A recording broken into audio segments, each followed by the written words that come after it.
Welcome everyone to 7 Minutes or Less, talking about the shows you love and want to get into. Today we will be talking about Breaking Bad Season 3. Acting like a true sequel to the second season, the stakes are even higher as two twins are now after Walter White for killing Tuco.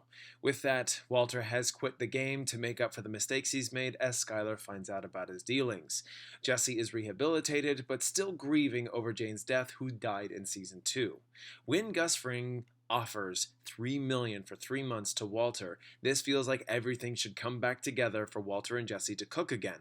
But pride, obsession, and revenge stand in the way. With new faces in the mix, we watch as our characters adapt to the ever-constant, intense circumstances in this 13-episode season. I had mentioned in my last Breaking Bad review that there are characters introduced in Season 2 that you weren't very sure if they were someone you should keep in consideration or if they were stand-ins to the coming conflict. One character I can reveal now that I feel really is a key piece in this show to Walter, Jesse, and even Saul is Mike Ehrmantraut. Mike is sort of a ghost in the comings and goings of the business that Walter and Jesse conduct. He helps get them out of trouble from time to time, as well as surveil what's going on to the other characters that need to know.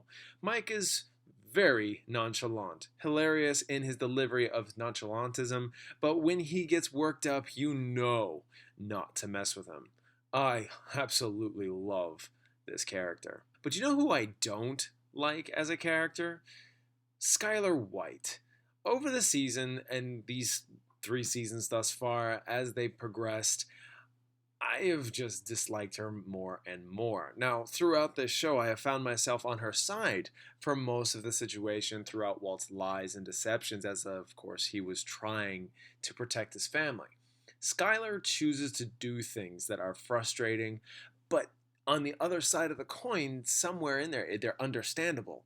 So there's justifications on both sides, but for the sake of argument here, Skyler didn't need to take these actions, especially when she passively does things to get back at Walt. In Season 3, she ends up creating lies all the same by providing a false story to the newly found income to help out Marie and Hank when desperate times come about. But ultimately, I get why she does it. Until, spoiler alert, she ends up having sex with another man, Ted Beneke. We'll get into Ted later in another season review, but at this point I sort of check out when she does things because I feel she just does things to make things worse, no matter what.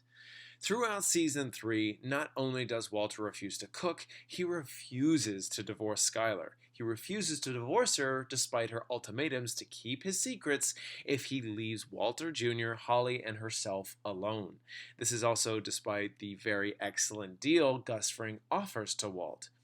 Now, to talk about Gus for a second, he's a character that was introduced in Season 2 and has a role much more expanded here. While not much is known about him, in the beginning, layers of who he is peeled back bit by bit. Connections with the cartel, how Gus runs his business, and keeps Walter and Jesse's best interest at hand, despite a few elements that could shake the foundation of neither one of these two cooking again.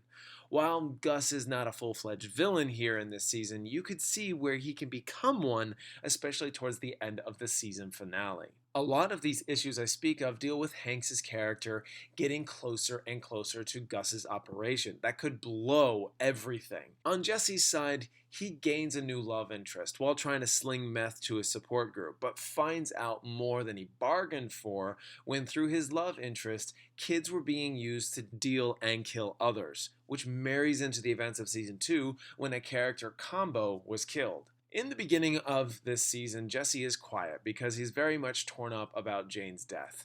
Later on in this season, while he is still his usual talkative self with the heart on his sleeve, he comes close to becoming a self-loathing scapegoat as he faces the crosshairs to many different outcomes. When the episode 1 minute comes around, Jesse and Walter have so much tension between one another, it almost seems impossible that their partnership will ever be the same. But then eventually they do get back together as partners, but under thick, unnerving reasons and decisions. Episodes like 1 Minute, Fly, Half Measures, and Full Measures are probably the most highest episodes I can give praise to. They are game-changing, revealing, and complicated, tense-inducing, problematic situations you can ever ask for in a TV series. The devil is in the details here. This third season never forgets where it started and why this all happened in the first place. My only issues with this season is pacing on various episodes.